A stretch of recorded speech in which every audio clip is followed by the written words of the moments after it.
우리 본문 말씀 사도행전 1장 15절에서 2장 3절 함께 번갈아 교독하도록 하겠습니다.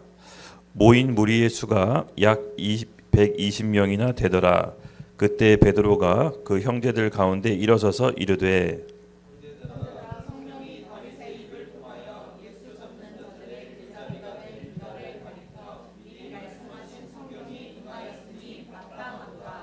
이 사람은 본래 우리 주 가운데 참여하여 이 직분의 한 부분을 맡았던 자라.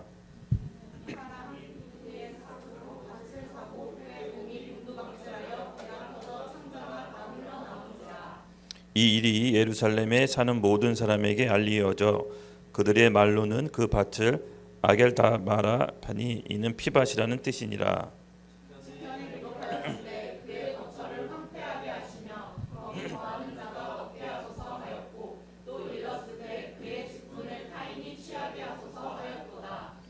이러함으로 요한의 세례로부터 우리 가운데 올려져 가신 날까지 주 예수께서 우리 가운데 출입하실 때에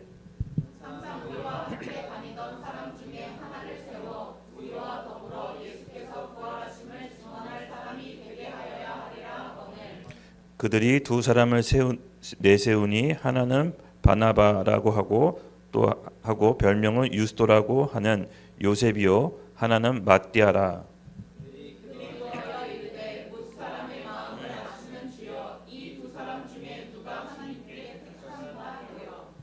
봉사와 및 사도의 직분을 대신할 자인지를 보시옵소서. 유다는 이 직분을 버리고 제 곳으로 갔나이다 하고 제비를 뽑아 마띠아를 얻으니 그가 11사도의 수에 들어가리라.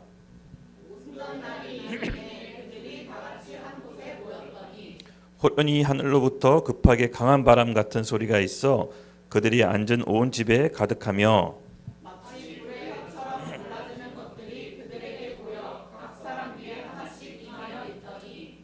아멘, 아멘, 아멘. 네, 맞습니다. 지난 시간에 이어서 오늘도 우리 남은 자 120명의 삶이 어떻게 진행되었는지 함께 살펴보려고 합니다. 우리 지난 시간 잠깐 살펴보고 넘어갈 텐데요. 우리 지난 시간 우리 기억나시죠? 예수님의 승천을 목격한 사람들의 인원이 학자들은 대략 500에서 550명으로 이제 추산합니다. 근데 이 나머지 120명은 예수님의 약속의 말씀대로 예루살렘에 거해서 성령의 능력을, 성령의 강림을 체험하는데 나머지 380명은 어떻게 됐는지 그 자리에 있지 않았습니다. 그래서 이 나머지 380명은 왜 그 자리에 있지 않았을까? 이 부분에 대해서 우리 같이 한번 살펴봤었죠. 네, 맞습니다. 나머지 380명은 하나님의 말씀을 초청을 받고도 그들은 현실의 도전 앞에서 머뭇거리고 다시 안주하는 삶으로 돌아갔습니다. 그래서 역사적인 성령의 강림의 그 현장에 있지 못하게 되었죠. 그리고 그들은요, 또 한편으로는 핍박 시대, 초대교회 성도들은 핍박의 시대였잖아요. 그래서 그 핍박의 시대에 자기 신앙을 관념적으로 알고 있었습니다. 즉 예수님의 말씀이 있었음에도 불구하고 그 초청에 응하지 못했던 것은 지식으로만 아는 또 관념적인 신앙이 있었기 때문에 실제로 기적을 맛보고도 주님을 따라갈 수가 없었던 것이죠. 그래서 여러분 잘 아시다시피 우리 120명의 남은 자들은 결국은 약속의 말씀을 기다리고 단순히 믿고 순종하는 믿음으로 정말 성경의 클라이막스인 성령의 강림을 체험하게 됩니다. 그래서 우리가 지난 시간 우리가 이 약속의 말씀을 2025년도 우리가 함께 받기로 간절히 사모하고 구해야 된다고 말씀드렸습니다. 그렇죠? 여러분 영적 기류가 바뀌었습니다. 올해 우리 표 말씀이 뭐였죠? 사도행전 1장 8절. 우리 같이 함께 힘차게 읽고 오늘 말씀을 시작하려고 합니다. 표 말씀 사도행전 1장 8절입니다. 네. 준비되셨으면 함께 외치겠습니다. 시작.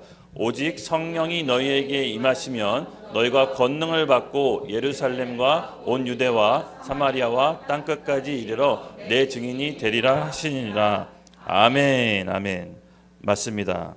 여러분 우리가 오늘 이 표 말씀대로 우리 교회에 어떻게 보면 슬로건으로 제가 삼았습니다. 이제는 내 힘과 내 의지가 아닌 위로부터 오는 권능을 받고 예수님의 증인으로서 우리 삶의 일터에서 성령의 능력을 우리가 마음껏 펼쳐야 됩니다. 그렇죠? 그래서 우리가 준비되어 있어야 됩니다. 오늘 이 남은 자 120명이 성령의 강림을 받기 그 과정을 살펴볼 텐데요. 이들은 무엇을 준비했는지 여러분 잘 살펴보시기 바랍니다. 이 역사의 변곡점 때는요, 사실은 질서가 재편되는 것입니다. 그때 미리 준비하고 순종하는 소수의 그룹에게 새 역사의 일을 하나님께서 맡기십니다. 저는 제 감동이 우리 교회가 그런 역사의 한복판에 있다라고 좀 믿습니다. 오늘 우리 사도들, 120명의 사도들이 성령의 강림을 받기 위해서 무엇을 준비했는지 여러분 잘 보십시오. 여러분 이 성경은요, 크게 세 가지 기준으로 좀 나눌 수가 있는데, 창세기 때 아담과 선악과에서부터 모세기까지 양심의 시대로 구분합니다. 즉 하나님이 주신 양심에 따라서 우리가 의롭게 될 수도 있고 죄인이 될 수도 있습니다. 그리고 모세 때부터 예수님의 초림까지는 율법의 시대라고 합니다. 바로 율법에 의해서 율법을 지킴으로 의롭게 되고 어기면 악인이 됩니다. 그리고 지금 오늘날 성령 강림과 예수님의 재림 그 시대에 교회 시대에 있습니다. 그렇죠? 우리는 이 세 가지 시대를 나누자면은 끝부분에 살고 있는 것입니다. 역사의 흐름 가운데 우리가 어디에 있는지를 알고 있어야 됩니다. 근데 오늘날 이 사도행전의 사도들은요, 바로 교회 시대가 펼쳐지는 역사의 큰 변곡점에 서 있었습니다. 그들은 어떻게 선택했고 그들은 선택이 위해 어떻게 교회 역사가 펼쳐졌는지 오늘 그 과정을 우리가 살펴봄으로써 현재 대한민국에 처해 있는 이 현실과 이 엄청난 역사의 변곡점 때 우리가 무엇을 준비해야 되는지 살펴보시기 바랍니다. 오늘은요, 사실 이 공동체적으로 무엇을 준비해야 되는지가 조금 더 포커스가 있습니다. 지난주에는 이 역사의 변곡점 끝에 개인적으로 우리가 신앙을 무엇을 준비해야 되는지 살펴봤다면, 오늘은 공동체적으로 무엇을 준비해야 되는지를 좀 살펴보려고 합니다. 네, 여러분, 우리가 지금 맡고 있는 이 대한민국의 시대에 여러분 아마 평생에 살면서 이 계엄령이라는 것을 아마 다시는 또 경험해보지 못할 수도 있어요. 저도 사실은 80년생이지만 80년대 제가 태어날 때 계엄령이 있었다고 하더라고요. 그리고 지금 이 첫 번째인데 사실 이게 감이 잘 오지 않아요. 근데 이 엄청난 흐름 속에 우리가 있는 것입니다. 아마 지금 대통령이 헌재에서 탄핵 인용 기각 그 결정 있죠. 그 이후로는 아마 우리 삶이 많이 변화될 것입니다. 즉 우리가 역사의 변곡점이 있습니다. 대통령이 탄핵이 되더라도 큰 변화를 맞이하게 될 거고, 만약에 탄핵이 안 되더라도 큰 변화가 있을 겁니다. 이 역사의 변곡점 끝에 우리 공동체는 무엇을 준비해야 되고 어떻게 기도해야 되는지를 오늘 사도행전의 사도들의 모습을 통해서 살펴보려고 합니다. 네, 오늘 잘 들으시기 바랍니다. 아멘.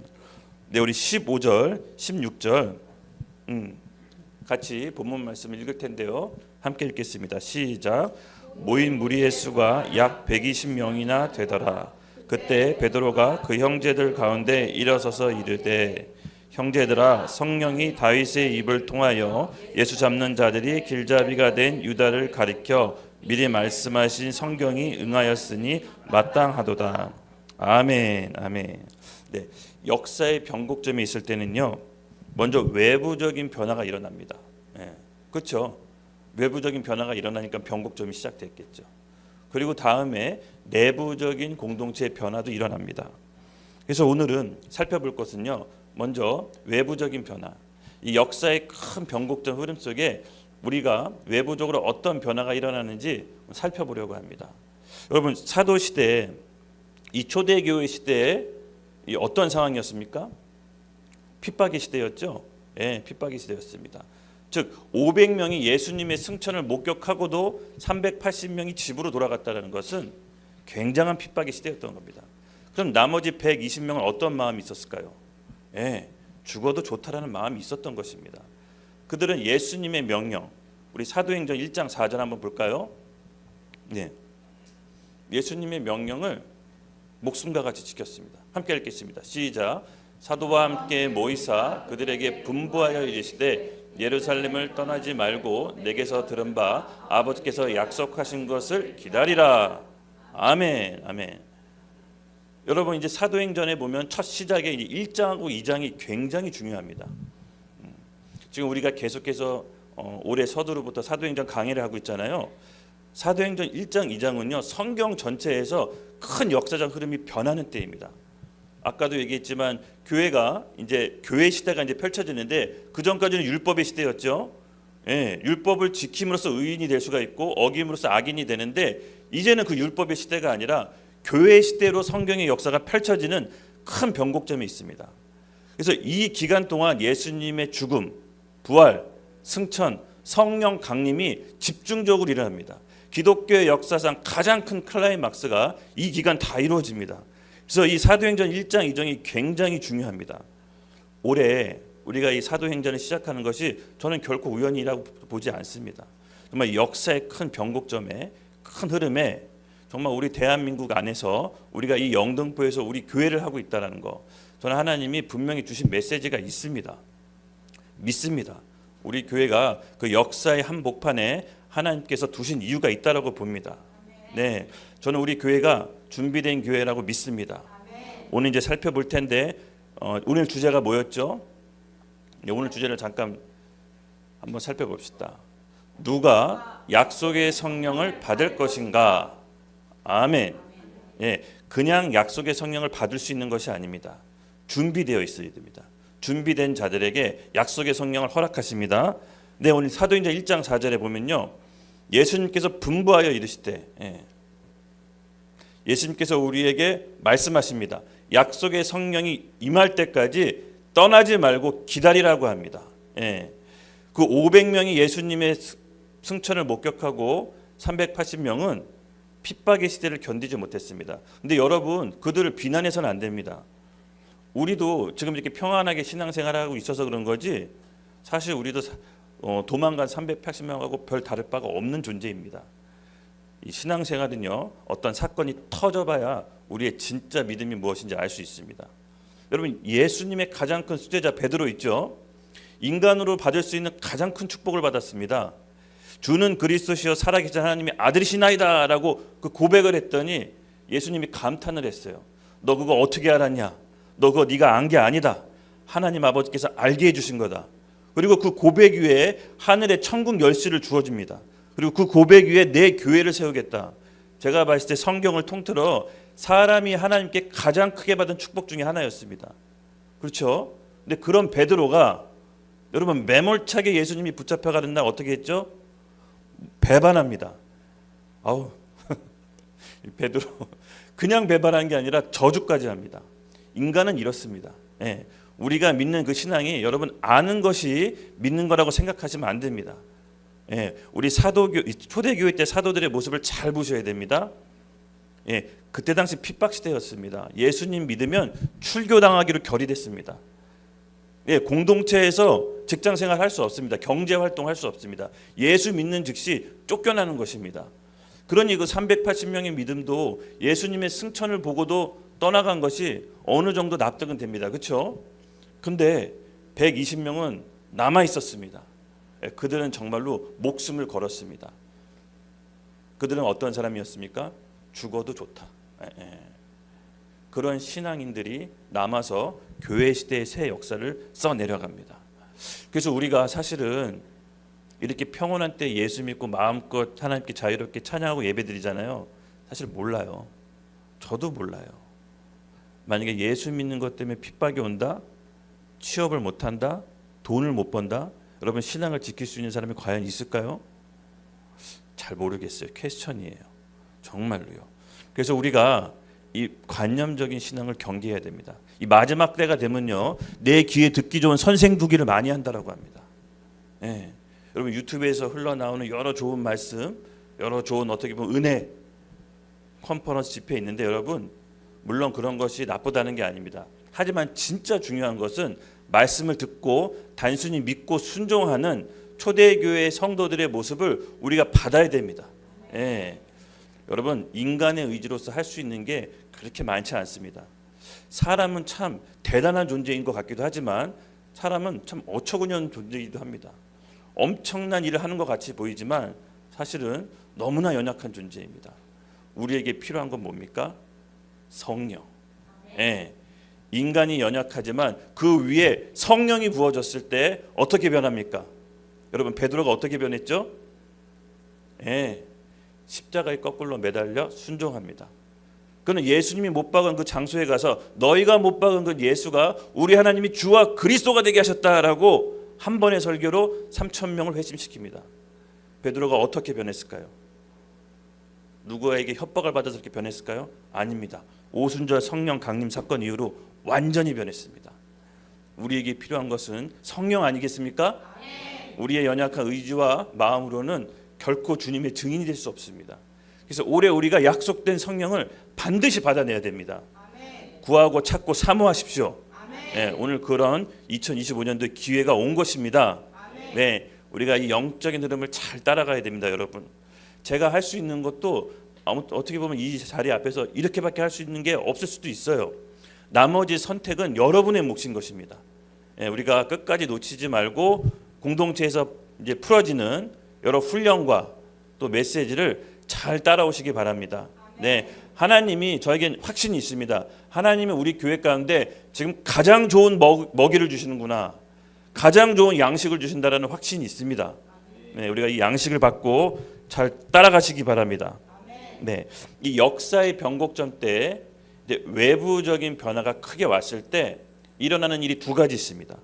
바로 15절에 보면요, 그때 베드로가 그 형제 가운데 일어서서, 예, 항상 역사의 큰 변곡점 가운데는요, 하나님의 권위를 받은, 하나님께 말씀의 권위를 받은 새로운 지도자들이 일어납니다. 아, 이게 되게 기가 막힌데요. 그리고 16절에는 형제들아, 성경이 다윗의 입에 통하여 예수 잡은 자들이 길잡이가 된 유다를 가리켜 미리 말씀하신 성경에 응하였으니, 성령이 다윗의 입에 통해 예수 잡히던 자 유다를 가리켜 미리 말씀하신 성경, 예, 성경의 예언의 말씀이 풀어지는 때입니다. 이 두 가지가 있다는 거 여러분 잊지 마십시오. 하나님의 권위를 받은, 하나님의 권세를 받은 사람들이 새롭게 일어나서 주님의 말씀을 선포하고요, 성경의 예언의 말씀이 풀어지는 때입니다. 그러므로 우리가 이것을 잘 생각해야 됩니다. 오늘 우리 대한민국 처한 현실이 어지럽고 혼란스럽죠? 근데 여러분 잘 보십시오. 하나님께 새로운 권위를 받은 사람들이 일어나고 있습니다. 예, 그들이 하나님의 말씀을 선포하고 있습니다.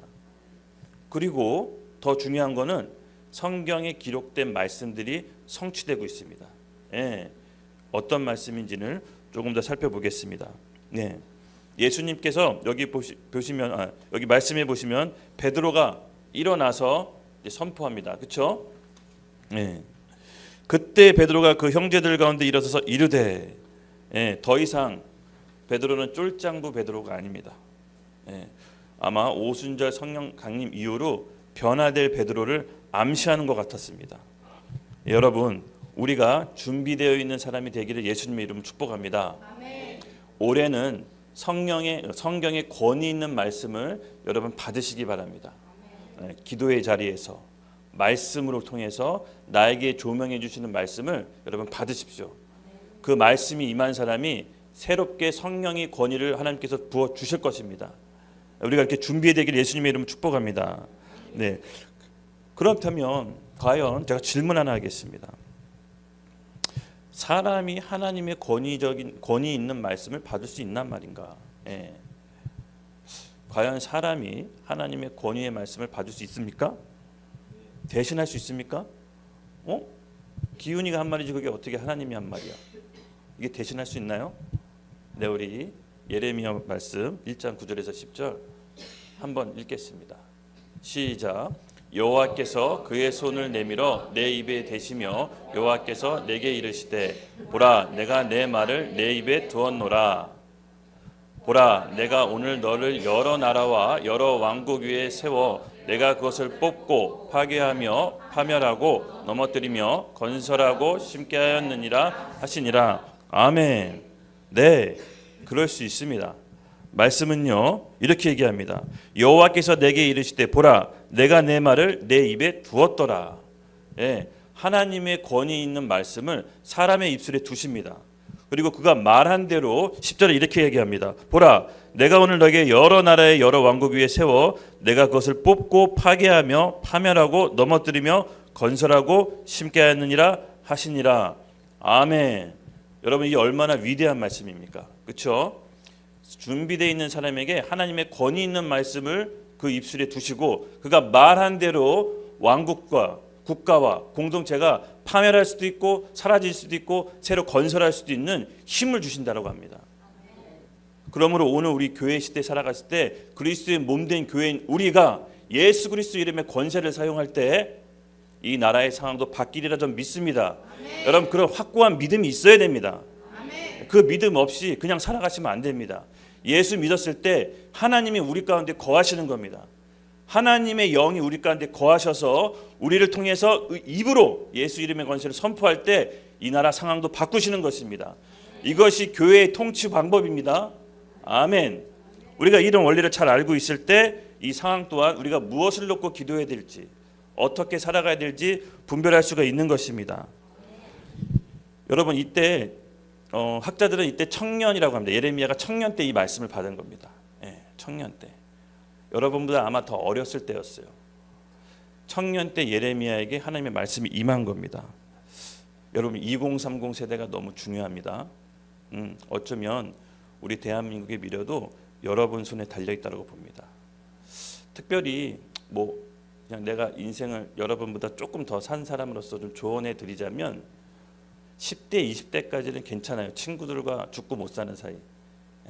친구들과 같이 살고 시간을 오래 보내는 거 중요합니다. 근데 이제 30대 정도 되면요, 친구들하고 그만 노세요. 무슨 말이냐면은 본인들보다 경륜이 있고 나이 드신 분들 선배를 받아서 지혜를 다운로드 받으세요. 노는 거, 친구랑 죽고 못 살게 노는 거는 20대까지 끝내십시오. 여러분, 제가 전에도 얘기했잖아요. 영은 영향을 주지 못하면 받는 거라고. 재밌는 것도 20대까지 끝내야지 30대에서부터는요 자기 인생을 자기가 책임져야 돼요. 이제 40대 50대 되면 자기 인생 자기가 책임져야 돼요. 무서운 겁니다. 그러므로 30대 정도 되면 이제 내가 영향 받을 수 있는 사람을 찾아가서 만나야 되는 것입니다. 저도 어떻게 보면 이거를 좀 삶을 살면서 터득한 거예요. 그래서 아직도 30대가 접어들었는데 친구들이랑 막 놀 생각하는 거 조금 자제하세요. 나보다 경륜이 있고 지혜가 있고 연륜이 있는 사람들과 어울리세요. 그 사람들로 하여금 지혜를 다운로드 받으세요. 저는 그래서 노인 만나는 걸 좋아합니다. 7, 80대 노인, 우리 원로 목사님들 만나는 거 굉장히 좋아하는데 정말 말씀 한마디 한마디가 하늘의 지혜처럼 이렇게 와닿아요. 제가 한 가지 팁을 알려드린 거예요. 그렇다고 친구랑 인연을 끊자 이런 얘기가 아니라 내가 좋은 영향을 공급받는 사람을 만나라는 겁니다. 그래서 여러분, 위로부터 있는 이 하늘의 권위를 어떻게 받을 수 있느냐, 요거 좀 살펴보겠습니다. 하나님께로부터 권위 있는 말씀을 받을 준비가 되어 있습니까? 아멘. 제가 좀 두 가지로 정리해봤습니다. 첫째, 제가 매일 반복하는 거지만 매일 기도와 예배 가운 자리에 말씀을 받으셔야 됩니다. 지난주에 제가 얘기했죠. 하나님의 일을 우리에게 초청할 때 어떻게 시작한다고 했죠? 말씀이 임하면서부터 우리를 하나님의 일에 초청합니다. 성령님이 어떤 역할을 하신다고 그랬죠? 하나님이시라고 그랬죠? 예수님의 말씀을 생각나게 하고 기억나게 하고 깨닫게 하고 가르치신다고 했습니다. 그 성령님조차 예수님의 진리의 말씀을 깨닫게 하고 가르치고 생각나게 하신다고 했습니다. 예수님이 어떤 분이시죠? 말씀이 육신이 되어 우리 가운데 거하심에, 그렇죠? 그 말씀이 곧 하나님이시더라. 예수님이 곧 하나님이십니다. 근데 그 성령님이 예수님의 말씀을 생각나게 하고 가르치게 하고 깨닫게 하신다고 합니다. 그러므로 우리가 예배와 기도의 가운데 말씀을 못 받는다. 여러분, 큰일 나는 겁니다. 크리스천은요, 하나님의 말씀이 임하면서부터 우리가 하나님의 일에 초대받는 것입니다. 내 인생의 대부분 안 풀리고 꼬이고 어려운 거는요, 여러분, 어려운 게 아닙니다. 다시 기도와 예배의 자리로 돌아가십시오. 거기서 말씀을 받으십시오. 지금 우리 가운데 미래를 두려워하시는 분이 있습니까? 앞날이 걱정됩니까? 정답은 하나입니다. 다시 기도의 자리로 가십시오. 그리고 하나님께 정확하게 말씀으로부터 초청을 받으셔야 됩니다. 그러면요, 하나님께서 우리를 정확한 길로 인도하십니다. 제가 여러분에게 해줄 수 있는 유일한 해답입니다. 제가 경험한 바 외에는 말하기가 어렵습니다. 그렇죠? 저도 산전수전을 다 겪었지만 인생의 가장 어렵고 위기의 순간에 말씀 앞에 섰습니다. 기도의 자리로 다시 들어갔습니다. 왜냐하면 압니다. 어려운 순간에 나한테 도움 줄 사람 찾고, 돈이 없으면 은행 가서 대출을 받으려고 노력도 해보고 여러 가지 일을 해봤지만 결국은 다른 옵션이 없다라는 걸 제가 살면서 깨달았습니다. 하나님이 계신, 하나님의 임재가 있는 곳에 가서 말씀과 예배와 기도를 통해서 하나님을 만나십시오. 그때 우리에게 살 길이 열리는 것입니다. 사람을 의지하지 마십시오. 그걸 누가 성경에서 가장 잘했을까요? 다윗이 가장 잘했습니다. 그는요, 인간적으로 봤을 때 조금 심한 말로 표현하면 사람으로서 하지 말아야 될 짓을 여러 번 했습니다. 그럼에도 불구하고 하나님께서 내 마음에 합한 자라고 했던 이유는 그가 어려웠을 때 다른 옵션을 두지 않고 하나님께 찾아갔다는 겁니다. 비록 세상 권세를 다 얻은 왕이었지만 하나님 앞에서는요, 정말 이 세상에 가장 처참한 사람처럼, 영이 파산한 사람처럼 하나님께 늘 도움을 구하며 엎드렸습니다. 바로 그런 태도가 하나님으로 하여금 지지하심을 얻게 하는 겁니다. 그렇죠? 이 포인트를 우리가 놓치면 안 됩니다. 그리고 두 번째, 하나님의 권위 있는 말씀을 받는 방법. 저는 이 방법을 자주 사용합니다. 금식 기도와 간절한 기도를 통해서 하나님의 권위 있는 말씀이 부어집니다. 이건 체험하셔야 됩니다. 체험하셔야 합니다. 말씀이 우리 가운데 임하는 것은 너무나 절대적입니다. 그렇죠? 제가 얘기했잖아요. 하나님이 초청은 말씀을 임하면서부터 시작한다. 근데 이 금식 기도는요, 하나님이 극적으로 우리 삶에 개입하게 하십니다. 저는 이 금식 기도를 통해서 많이 체험했는데, 국가도 마찬가지입니다. 여러분, 합심해서 부르짖는 백성들의 금식 기도는요, 하나님이 그 국가 가운데 깊숙이 개입하십니다. 저는 이 원리를 잘 알고 있습니다. 그러므로 우리가 교회가 이 어지럽고 혼란한 이 시국에 저는 합심해서 금식해서 하나님이 원하는 기도를 정확히 한다면 저는 이 어려운 국난도 금방 통과할 수 있을 거라고 믿어 의심치 않습니다. 아멘. 교회에게 그런 권세를 주신 것입니다. 아멘. 네. 그렇게 해서 여러분, 이렇게 하나님의 권위 있는 말씀을 받아낼 때 우리는 이 땅의 차원이 아니라 하늘로부터 오는 새로운 차원의 권위의 말씀으로 이 땅을 다스릴 수 있는 권세가 주어지는 것입니다. 예레미야가 받은 하나님의 권세는 눈에 보이는 세속 권세를 훨씬 뛰어넘는 하늘로부터 오는 권세를 부여받은 것입니다. 여러분, 우리 청년들 오늘 이 한 해 2025년도 이 권세를 받기를 사모하십시오. 이게 있어야 됩니다. 젊은 청년들은 결기가 있어야 돼요. 한번 마음먹은 것은 반드시 해내겠다라는 영적인 결기가 있어야 됩니다. 제가 늘 얘기하잖아요. 인생 생각보다 짧습니다. 금방 나이 먹고 여러분 40, 50대 됩니다. 저도 20대 청년이 영원히 20대일 줄 알았는데 안 그렇더라고요. 시간은 기다려주지 않습니다. 올해 정말 우리 말씀 가운데 하나님께서 초청에 응해서 위로부터 오는 권세를 한 분 한 분 받기를 예수님의 이름으로 축복합니다. 네, 맞습니다. 오늘날 우리에게 펼쳐진 이 신약 시대는요, 구약의 선지자들이 하나님께 말씀을 받아서 이 세상을 통치했다면 우리 오늘 펼쳐진 신약 시대는 교회에게 하나님이 이 권세를 주신 것입니다. 예수 그리스도의 이름의 권세를 사용하십시오. 하나님께서 우리에게 삶에 역전시켜 주실 것입니다. 두 번째, 아까도 얘기했지만 성경의 말씀, 예언된 말씀이 성취되는 때라고 했죠. 첫 번째는 하나님의 말씀을 받은 새로운 권위를 받은 지도자들이 일어난다면, 두 번째는 성경에 기록된 예언된 말씀이 펼쳐질 때가 바로 역사의 변곡점일 때입니다. 우리 다니엘서 9장 2절에서 3절 함께 읽겠습니다. 시작.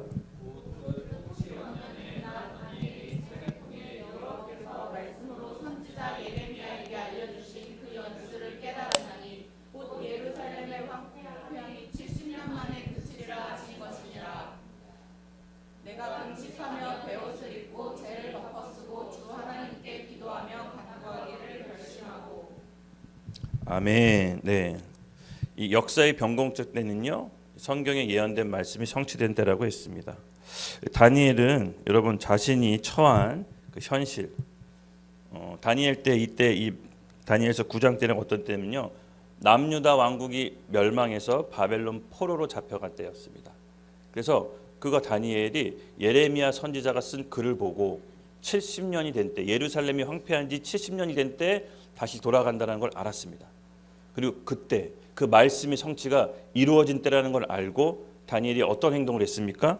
3절, 내가 금식하며 베옷을 입고 죄를 덮어쓰고 주 하나님께 기도하며 간구하기를 결심했다라고 합니다.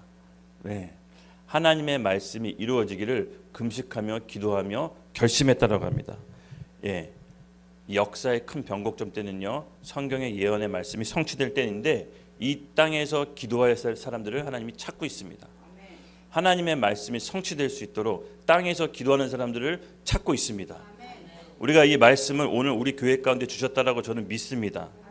여러분, 시대적인 상황을 잘 보셔야 됩니다. 그리고 하나님께서 무엇을 원하시는지 말씀을 통해 확인하셔야 됩니다. 하나님께서는요, 하나님의 마음과 뜻을 교회에게 풀어주기를 원하십니다. 근데 모든 교회가 이 하나님과 마음과 뜻을 받는 것이 아닙니다. 준비된 교회에게 평소 하나님의 말씀으로 예배와 기도와 삶이 일치된 그런 준비된 교회에게 하나님의 마음과 뜻을 풀어주신다고 저는 믿습니다. 그래서 그 말씀을 들었을 때, 이 성경의 말씀이 오늘 우리나라, 내 공동체, 내 가족에게 풀어질 거다라고 중보하는 기도자들이 있어야 되는 것입니다. 하나님께서는 너무 특이하게요, 이 땅에 하나님의 말씀을 붙잡고 기도하는 자들을 찾으십니다. 그리고 기도를 통해서 하나님의 말씀과 역사를 이루십니다. 그래서 우리의 기도가 너무 중요하다는 거 여러분 잊지 마십시오. 네, 우리가 하나님의 기록된 말씀이 반드시 이루어질 거라고 믿고 다니엘처럼 기도하는 세대가 일어나기를 예수님의 이름으로 축복합니다. 여러분, 우리가 남북이 분단된 지가 70년이 넘었습니다. 그렇죠? 네. 북한 동포, 어떻게 보면 지구상 아직까지도 자기 동족을 노예로 삼는 정말 세상에 있을 수 없는 국가가 바로 우리 38석 이북에 남아 있습니다. 같은 동족입니다. 그렇죠? 같은 부모 형제였습니다. 70년 전까지만 해도. 근데 그들이 노예로 되고 살고 있습니다. 여러분, 오늘 우리 기독 청년들이 어떤 말씀을 받아야겠습니까? 전 다니엘 9장 2절에서 3절을 여러분 잊지 마십시오. 이 청년 다니엘이, 그렇죠?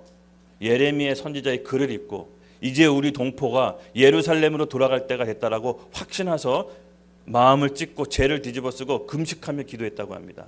오늘 우리에게, 우리 기독 청년들이 이 말씀이 필요하지 않겠습니까? 네. 우리가 합심해서 우리가 기도했을 때 하나님의 예언의 말씀이 이 땅 가운데 풀어질 것을 저는 믿어 의심치 않습니다. 네. 그래서 우리 청년들의 기도가 너무 중요합니다. 여러분, 이 세상의 역사의 변곡점 때 우리 청년의 기도에 의해서 이 나라가 바뀔 것입니다. 아멘. 통일한국으로 갈 수 있을 것입니다. 아멘. 우리가 함께 이 정신을 바짝 차리고 이 시대에 우리가 무엇을 놓고 기도해야 되는지 말씀을 통해 확인하시기 바랍니다. 아멘. 네, 그 다음은요, 이렇게 외부적인 준비가 있다면 이제부터 내부적인 공동체에 어떻게 준비해야 되는지 우리가 17절 이하부터 한번 살펴보도록 하겠습니다. 내부적인 변화, 우리 공동체가 무엇을 준비해야 되는지 살펴보겠습니다. 17절, 18절, 19절 함께 읽겠습니다. 시작. 이 사람은 본래 우리 수 가운데 참여하여 이 직무의 한 부분을 맡겼던 자라. 이 사람이 불의의 삭수로 밭을 사고 그의 몸이 곤두박질하여 배가 터져 창자가 다 흘러나온지라. 이 일이 예루살렘에 사는 모든 사람에게 알려져 그들의 말로는 그 밭을 아겔당하라 하니 이는 피밭이라는 뜻이라. 아멘, 아멘. 네, 이 사람은 본래 우리 수 가운데 참여하는 이 직무의 한 부분을 맡았던 자라. 유다를 뜻합니다. 헬라어로 디아코니아라고 하는데요, 어떤 섬김, 봉사란 뜻이 있지만 이 문장에서 썼던 말은 바로 사도를 뜻합니다. 사도. 유다가 사도의 직분을 맡았었죠. 여러분, 유다가 예수님의 12 제자들 가운데 그래도 꽤 예수님께 신임을 받았습니다. 그는 회계 일을 맡았거든요. 여러분, 어떤 공동체나 조직에서 돈을 맡긴다는 것은 일반적으로 신뢰하지 않으면 맡길 수가 없는 것이었습니다. 유다가 이 회계 일을 맡아서 돈을 맡고 관리했던 사람입니다. 근데 그 사람 여러분 잘 아시다시피 어떻게 됐을까요? 예수님을 배반하고 은 30립에 팔아 넘기고 본인은 목을 매 자살했습니다. 근데 그는 그 목을 맨 끈이 끊어져서 땅에 떨어졌을 때 배가 터져서 창자가 흘러나와 죽었다고 합니다.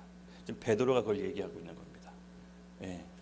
여러분, 큰 역사의 변곡적 때 외부에선 하나님의 권위를 받는 사람들이 일어나 하나님의 말씀을 얘기하고 또 그 가운데서 또 하나님께서 내부적으로는요 공동체적으로 준비를 시킵니다. 어떤 준비냐? 예, 이 유다와 같은 영이 다른 사람을 공동체 안에서 먼저 정리하십니다. 예.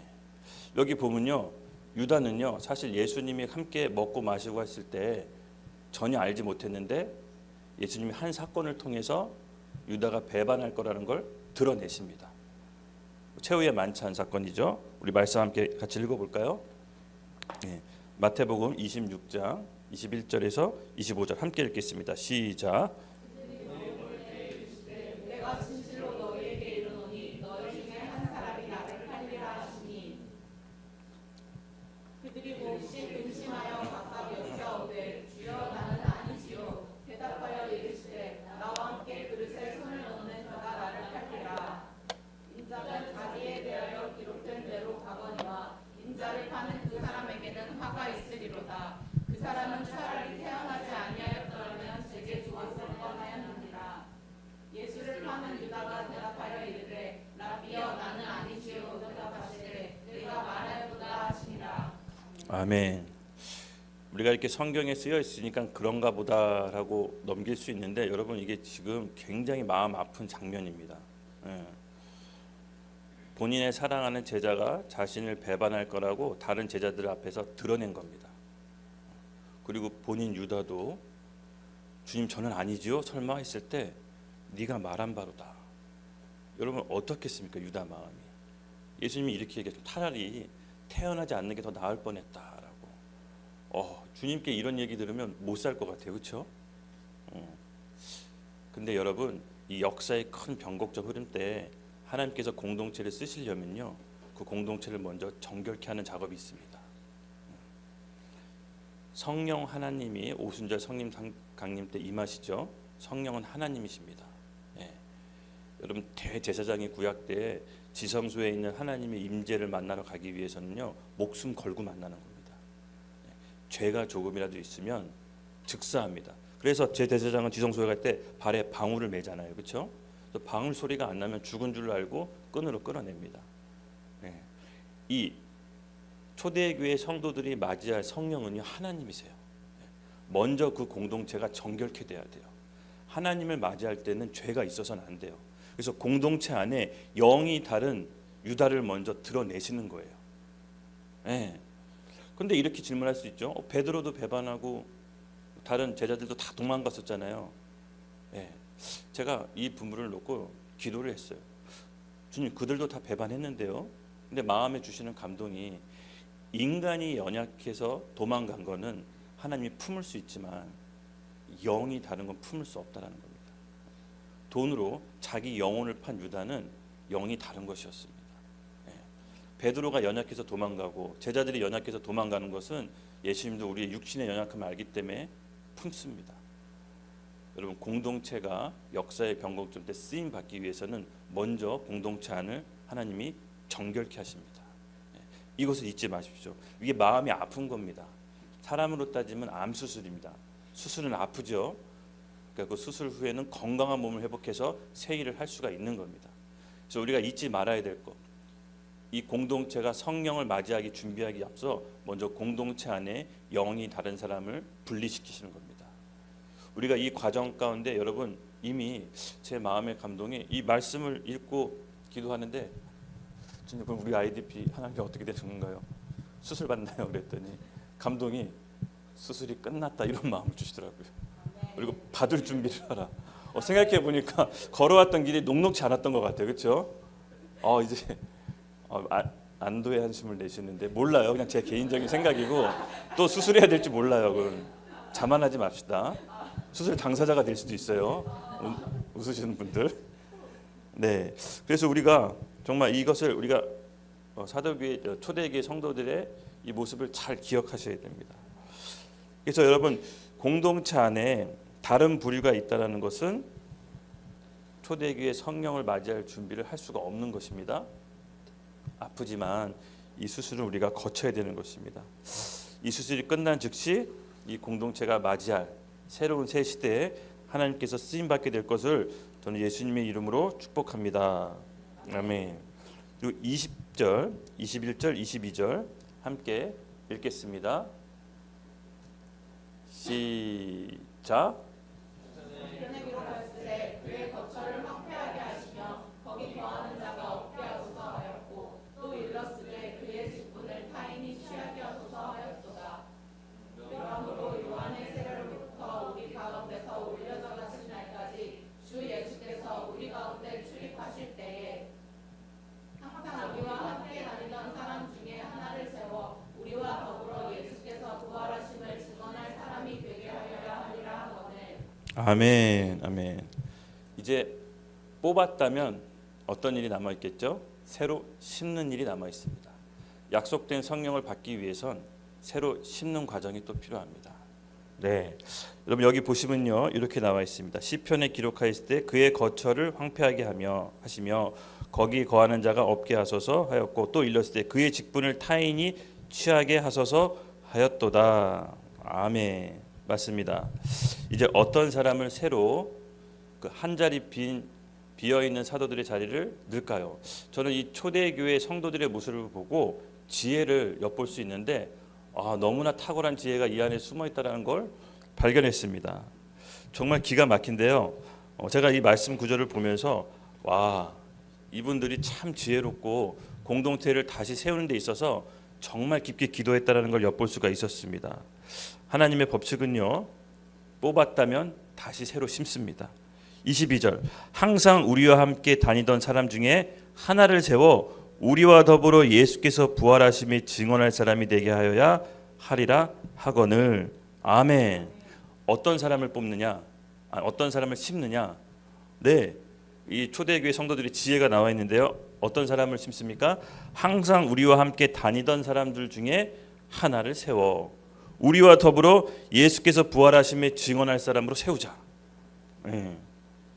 예를 들어서 우리 중에 회색 분자가 있었습니다. 그래서 뽑아냈죠. 근데 새로 세우려고 하는데 외부에 있는 사람, 똑똑한 사람을 세울까? 아니면 탁월한 사람을 세워서 우리를 이끌게 할까? 그게 아니라는 겁니다.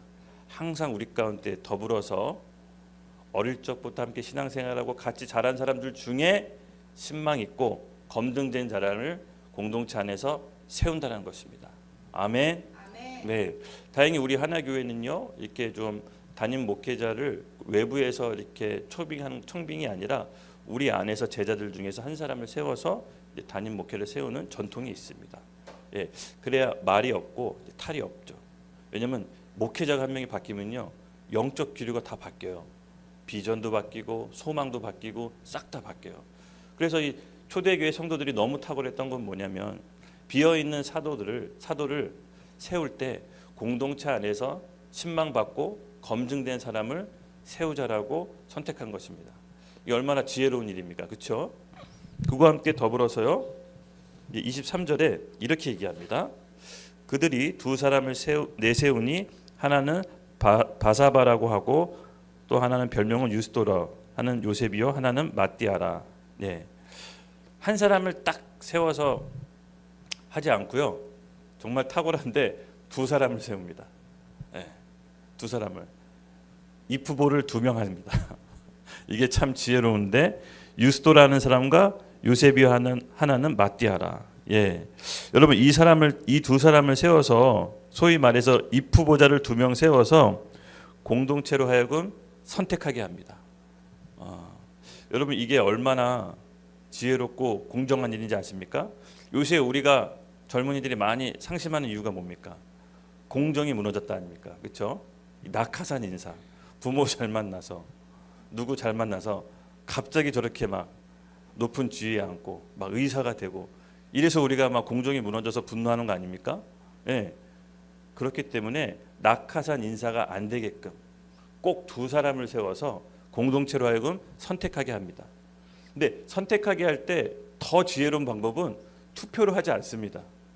너무 지혜로운데 이 방법도 우리가 이것 좀 배웠으면 좋겠어요. 투표로 하면 자기가 뽑은 사람이 탈락되면 거절감 받잖아요. 그렇죠? 그러면 또 실패한 것 같잖아요. 그래서 투표를 하지 않고 인간의 선택이 개입되지 않게 뭘로 합니까? 제비뽑기. 제비뽑기. 이 너무 나는 지혜롭더라고요. 우리 24절 25절 함께 읽겠습니다. 시작. 그들이 기도하여 이르되 무사람의 마음을 아시는 주여 이 두 사람 중에 누가 주님께 택하신 바 되어 봉사와 및 사도의 직무를 대신할 자인지 보시옵소서. 유다는 이 직무를 버리고 제 곳으로 갔나이다 하고 26절 제비 뽑아 마띠아를 얻으니 그가 11사도수에 들어가리라. 아멘. 아멘. 먼저는 공동체가 이 두 사람을 놓고 기도합니다. 주님, 어떤 사람이 되든 이 공동체를 잘 이끌 수 있도록 하나님이 세워주시옵소서. 그리고 투표로 자기 인간적인 선택이 개입되지 않도록 기도한 다음에 뭘로 하죠? 제비뽑기. 누가 걸리든 하나님의 뜻이다. 그러면 혹시 내가 뽑은 그 이 후보자가 당락이 떨어지더라도 상처를 안 받잖아요. 그렇죠? 대통령 선거도 제비뽑기 했으면 좋겠어요. 국회의원 선거도 제비뽑기로. 예, 국민들이 투표하니까 항상 나눠지고 갈라지잖아요. 그렇죠? 제비뽑기는 할 말 없지 않습니까? 저는 투표제도 너무 획기적인데 이 피부한 사람 중에 누가 나와서 국민 대표가 나와서 제비 뽑자. 하나님 뜻이다. 할렐루야. 싸울 일 없다. 투표 안 했으니까 부정선거 뭐 이렇게 논란도 없을 거 아니에요. 할렐루야.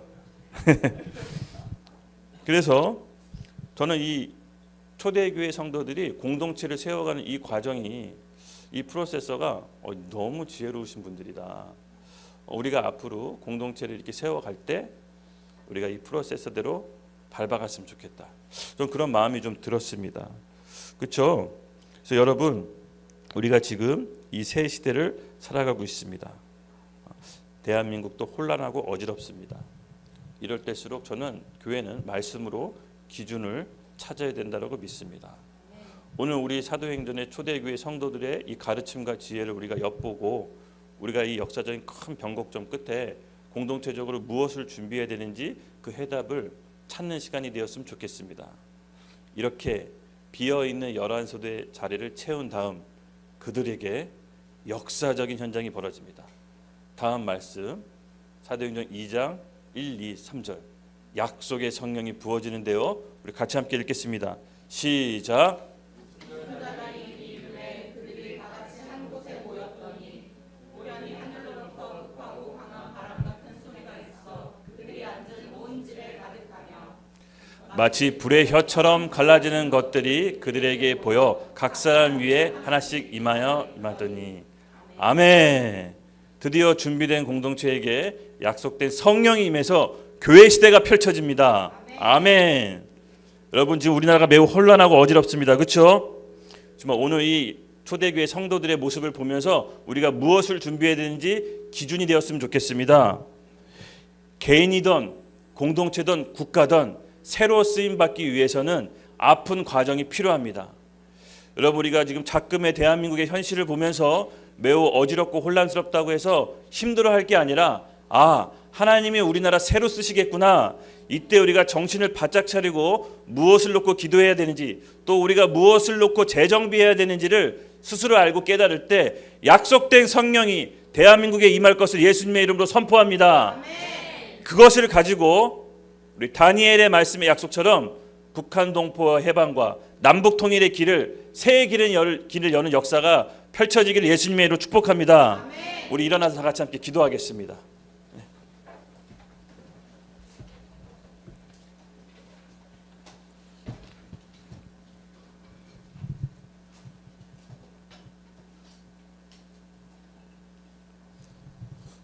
네, 정말로 여러분 범상치 않은 때 지금 여러분들이 살고 있습니다. 정말 이제 헌법재판소의 대통령 탄핵 인용이냐 기각이냐 이 결정에 따라서 우리나라가 큰 변화의 길로 들어갈 것 같습니다. 그렇죠? 분명한 것은 탄핵이 되든 기각이 되든 전처럼은 살 수 없을 것 같습니다. 뭔가가 큰 변화가 일어날 텐데 우리가 그 변화의 과정 가운데 역사의 큰 변곡점 가운데 오늘 초대교회 성도들이 어떤 일을 선택했습니까? 기도하고 합심해서 하나님의 새 권위를 받은 지도자들을 세우고 그들로 하여금 믿음의 말씀을 선포할 때 하나님의 예언의 말씀들이 성취될 수 있도록 준비하고 또 조직을 재정비해서 또 하나님의 원하시는 리더들을 바로 세우고 또 약속의 성령의 능력을 받기 위해서 기도만 한 것이 아니라 실질적인 행동에 나선 것입니다. 이들은 기도만 하지 않았습니다. 내부적인 아픈 과정을 통과해서 성령을 받기 위해 준비한 것입니다. 오늘 저와 여러분들이 오늘 이 준비를 해 나갑시다. 여러분 안에 있는 특별히 개인적으로 과거에 묶여있던 상처 또 죄책감이 있습니까? 오늘 끊어버립시다. 우리 안에 이미 하나님 나라가 임해야 새로운 일을 시작할 수 있는 것입니다. 내 안에 죄책감, 미래에 대한 두려움, 또 과거로부터 상처로부터 묶임받은 게 있다면 오늘 깨끗이 씻어내고 끊어냅시다. 그리고 앞으로 나아갔을 때 우리 공동체에 부어주실 하나님의 은혜를 기억하면서 2025년도는 이 땅에 부어지는 그 능력 외의 권세를 하늘로부터 받는 우리 YDP 하나교회 성도들이 되기를 예수님의 이름으로 축복합니다. 우리 주여 한번 외치고 우리 가운데 초대교회에 부어졌던 성령이 오늘 우리 교회 가운데 임하게 해달라고 같이 함께 기도합시다. 하나님 아버지 감사합니다. 오늘 우리에게 초대교회 성도들에게 부어주셨던 이른비 성령을 우리 교회 시대를 살아가는 우리 YDP 하나교회 식구들 위해 늦은 비 성령으로 임하게 하여 주시옵소서. 특별히 주님 앞으로 미래를 살아가야 되는 우리 젊은 청년들에게 두려움이 아닌 소망으로 낙담이 아닌 비전이 마음을 심어 주시옵소서. 위로부터 오는 성령의 능력이 우리 YDP 하나교회 청년들에게 임하게 하여 주시옵소서. 우리는 결단하지 못했던 것들을 결단하게 하시고 시도하지 못했던 것들을 시도할 때 위로부터 오는 성령의 권능이 임하게 하여 주시옵소서. 여기 모인 모든 성도 한 분 한 분 하나님 지켜주시고 보호해 주시고 2025년도도 하나님 예수의 보혈로 덮어주시옵소서. 감사합니다. 예수님의 이름으로 기도드렸습니다. 아멘.